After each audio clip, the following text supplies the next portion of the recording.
All of his co-workers were gone. What could it mean? Stanley decided to go to the meeting room. Perhaps he had simply missed a memo.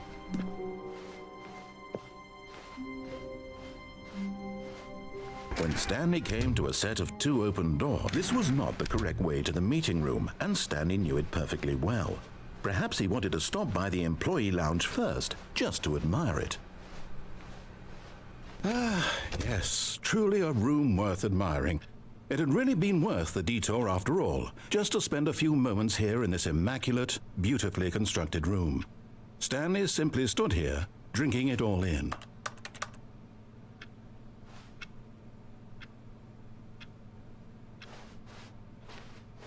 But eager to get back to business, Stanley took the first open door on his left.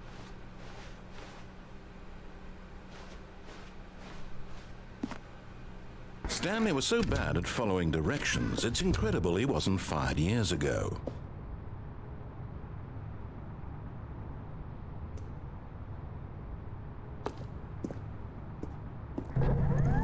Look, Stanley, I think perhaps we've gotten off on the wrong foot here. I'm not your enemy, really, I'm not.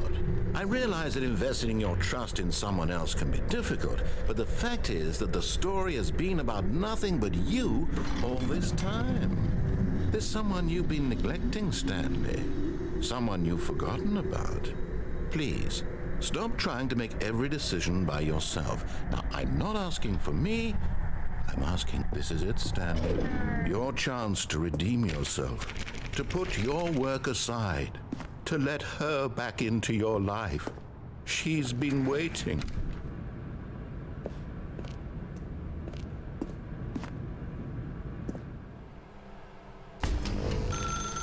That's her, Stanley.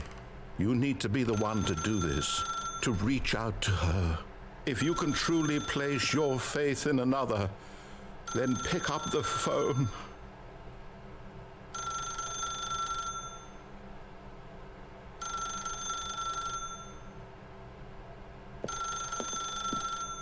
As Stanley picked up the phone, a white light engulfed him, filling him not just with radiance, but with hope. Hope for a life reunited one... Wait. Oh, goodness. Stanley, did you just unplug the phone? No, that wasn't supposed to be a choice. How did you do that? You actually chose incorrectly. I didn't even know that was possible. Let me double check. No, it's definitely here, clear as day. Stanley picks up the phone. He's taken to his apartment where he finds his wife, and the two pledge themselves to one another. Music comes in, fade to white, roll credits. Not picking up the phone is actually somehow an incorrect course of action. How is that even possible? None of these decisions were supposed to mean anything. I don't understand. How on earth are you making meaningful choices? What did you... Wait a second. Did I just see... No, that's not possible. I can't believe it. How had I not noticed it sooner? You're not Stanley. You're a real person. I can't believe I was so mistaken. This is why you've been able to make correct and incorrect choices. And to think I've been letting you run around in this game for so long. If you'd made any more wrong choices, you might have negated it entirely. It's as though you completely ignored even the most basic safety protocol for real-world decision-making. Or did you not grasp the severity of the situation? Well, I won't have that kind of risk on my watch. I'm going to stop the game for a moment so we can educate you properly on safe decision-making in the real world. Please observe this helpful instructional video. Choice. It's the best part of being a real person. But if used incorrectly, can also be the most dangerous. For example, in this scenario, a hypothetical real person named Rupert has a choice. He could invent a machine that eliminates food shortages across the world to make life better for all people. Or he could spend years of hard work forgetting how to read. Which choice would you make? Remember that unlike here, the real world makes sense, and at no time should you make a choice that does not conform to rational logic. If you find yourself speaking with a person who does not make sense, in all likelihood, that person is not real. Allow the person to finish their thought, then provide an excuse why you cannot continue talking. Turn to a partner and practice saying, "My goodness, is it 4:30? I'm supposed to be having a back, sack, and crack." Excellent. Making choices on a regular basis is the best part to a healthy decision-making process. Most medical professionals recommend making at least 8 choices per day. Do you make more than 8? Less?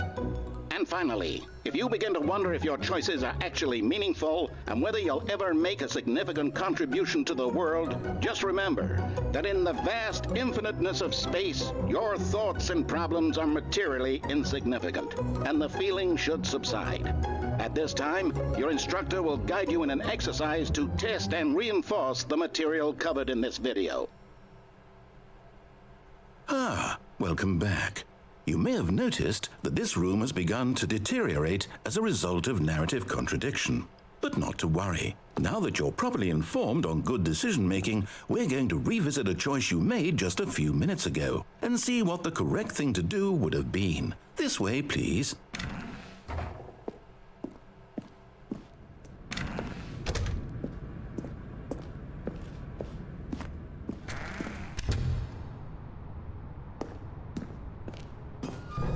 Now that we know your choices are meaningful, we can't have you jumping off the platform and dying.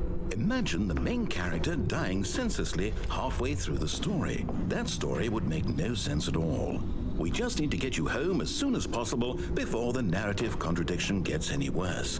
Unfortunately, it seems this place is not well equipped to deal with reality.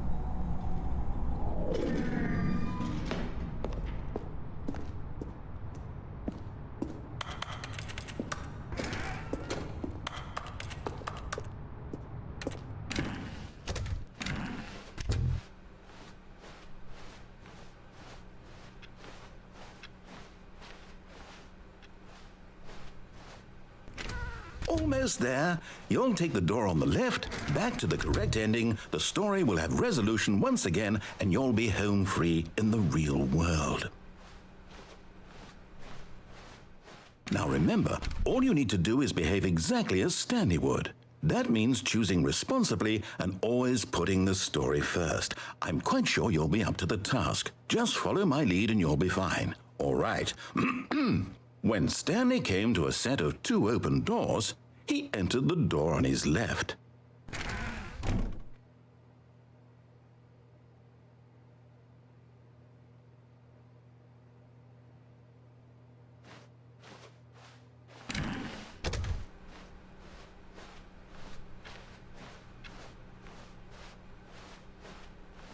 Yet there was not a single person here either. Feeling a wave of disbelief, Stanley decided to go up to his boss's office, hoping he might find an answer there. Coming to a staircase, Stanley walked upstairs to his boss's office.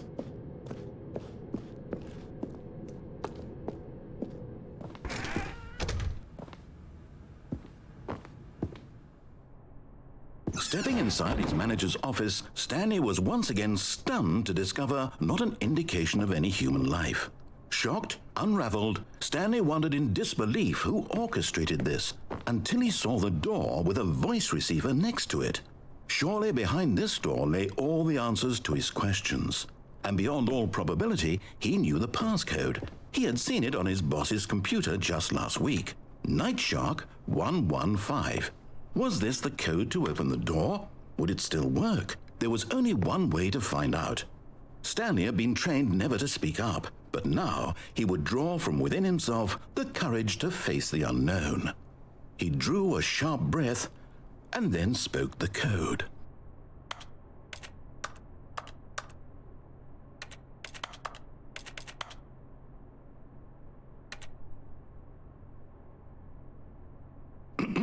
Stanley spoke the code. Night Shark 115. He spoke it into the receiver, right there on the wall.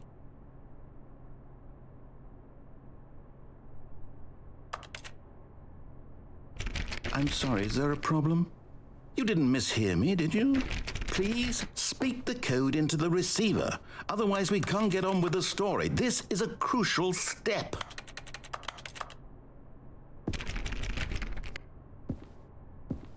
Okay, fine, you're not going to do it, but you know what? It's pretty humiliating to bring you this far, only for you to suddenly decide you have better things to do. I asked you for this one single thing, for your respect, The kind of respect Stanley shows for his choices. He knows what it means to take a story seriously. If you didn't want to see what I had to show you, then why did you come here? You had a choice, you know. You could have gone through the door on the right. You could have done whatever the hell you wanted over there. Why did you come this way? Speak. Say something to me. Explain yourself, you coward. You behave exactly as Stanley would. That means choosing responsibly and always putting the story first. I'm quite sure you'll be up to the task. Just follow my lead and you'll be fine. All right. When Stanley came to a set of 2 open doors, he entered the door on his left. No! Why did you do that? Quickly, hurry back in the other direction. Perhaps we're not too late.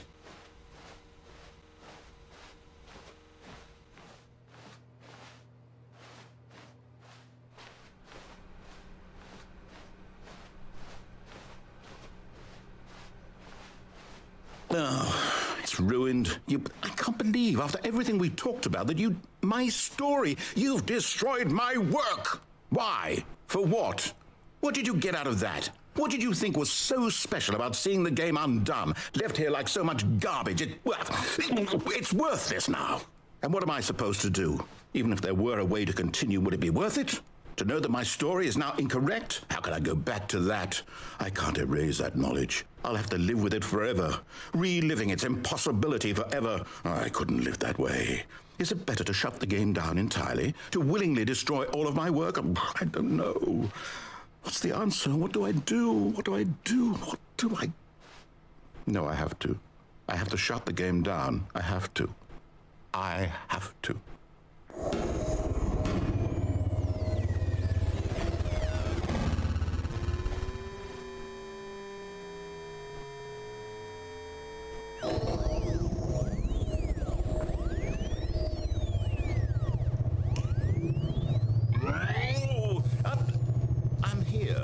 I'm still here in this pile of rubbish, with you who thought you were so clever. Now look where we are. My entire game is destroyed.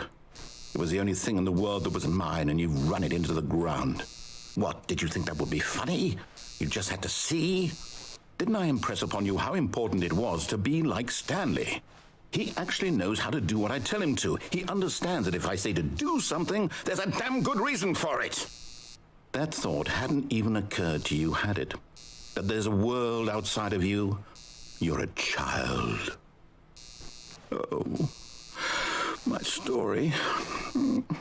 If you'd just gone through the door on the left, you would have seen it. There was a whole underground facility. You would have destroyed it and been victorious. It would have been so perfect. I worked so hard on it. I tried so hard to make...